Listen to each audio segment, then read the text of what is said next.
everyone, this is me, Kira. We are going to do a video, and it is Luna Puna. What's it well? Hi, Luna Puna. Can I do more things?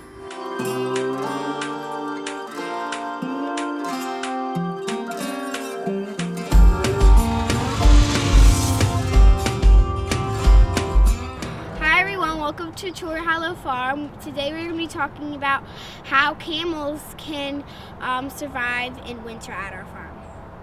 Enjoy!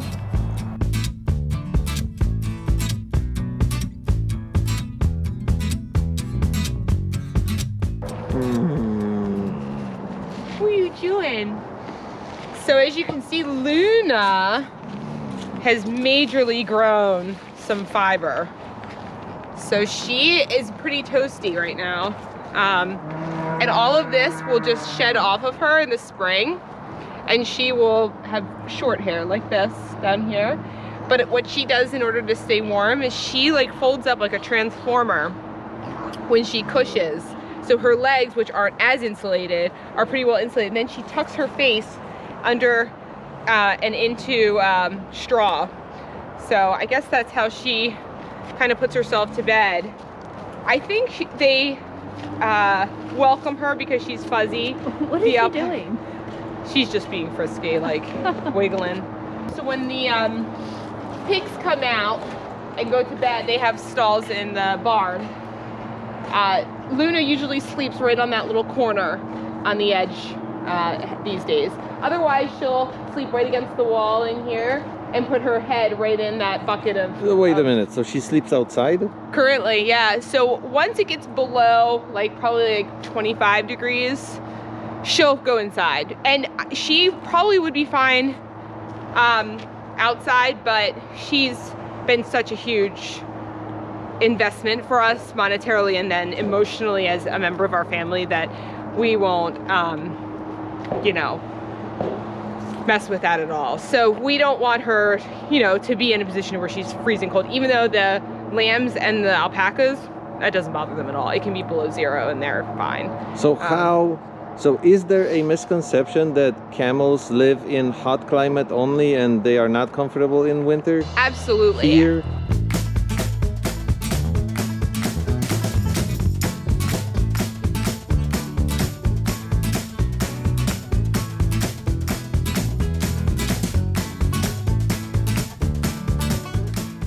It is a common misconception that camels are only equipped to live in a desert. But if you know anything about deserts, it gets very, very cold at night. So what is amazing about them is that they're just so adaptable. Their fleece works both ways, so it's insulating to keep them cool and warm.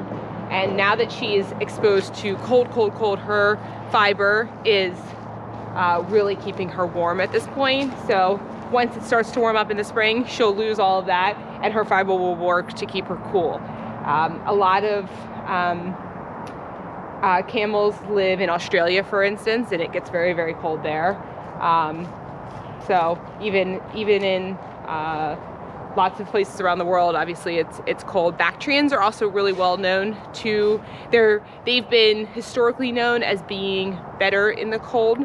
They're even furrier. Those are two-humped camels, but dromedaries do fine.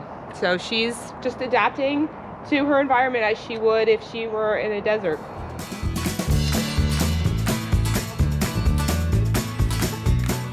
So there's nothing unusual. This is like not one-of-a-kind camel that lives in winter in Pennsylvania. There's nothing unusual about them thriving in this climate. It's completely normal. Nope. So what we'll always just make sure is that she doesn't have like a major draft. If for some reason... I don't like that either. Neither do I.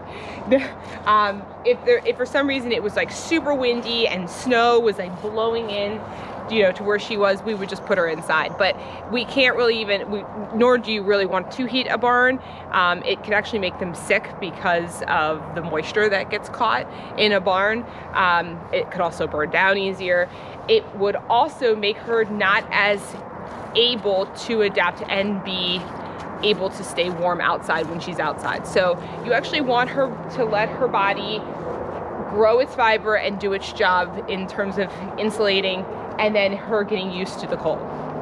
So let's take a closer look at her fur and like show how she built it up during what, recent few months. Oh yeah, and she will continue to just be fuzzy, fuzzy, fuzzy.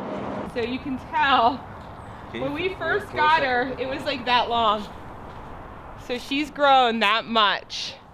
Can you see how it's like a good 7-8 inches long. The other thing is that she'll eat more. So she's still getting really warm bottles, which I think definitely keep her body warm. She really looks forward to her toasty bottle. But she's also been eating a lot more hay that I've noticed. So obviously her body's burning more fuel to stay warm and using that up. So you can see she's really densely fibered.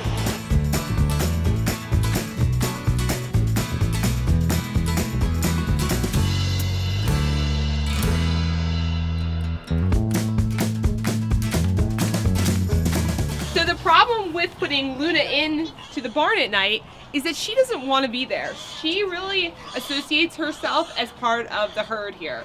So while she knows she's different than the alpacas, I think they speak, you know, Portuguese and Spanish, you know, there's a little bit of difference.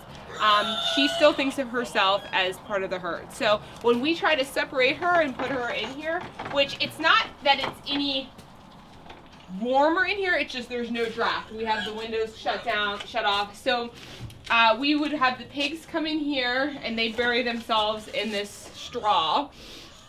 So they would, this is Pippa's side, and then Stuart has his own, which Lila needs to pick up. He is not supposed to potty in his stall. That is not a good thing. He's just still a baby, I think, so his bladder doesn't hold as well. But Luna usually comes in here and is with Stuart. On days if we were to get in the teens, single digits or below, I would probably insist on putting both pigs and Luna in one, and I would venture to guess they would snuggle together. They just would. She would not like it, but though she will stand here and moan the entire time. We can hear her the whole time that we're out here. If we were walking around outside, she is not happy to be in the stalls, so she would rather be outside with her friends.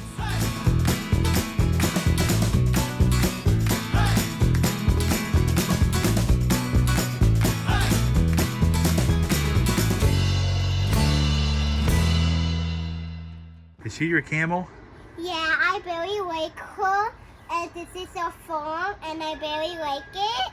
And we have a dog named Molly who has a little boo-boo on her. How about this guy behind you here? Who's this guy behind you?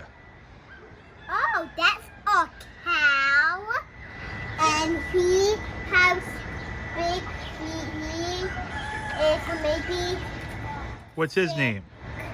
Oh, his name is Wacky, and he's maybe sick, and his belly hurts, but now he got it up, and I think he's better. And I very like him. He is mine too. Even my dog names, Maury, and then her has a boo-boo on her back, and I have a second named Buttercup, who's mine too. And I very like our farm, and it's very nice here. Thanks for watching, everyone. Please subscribe to our YouTube channel to see more fun videos in the future.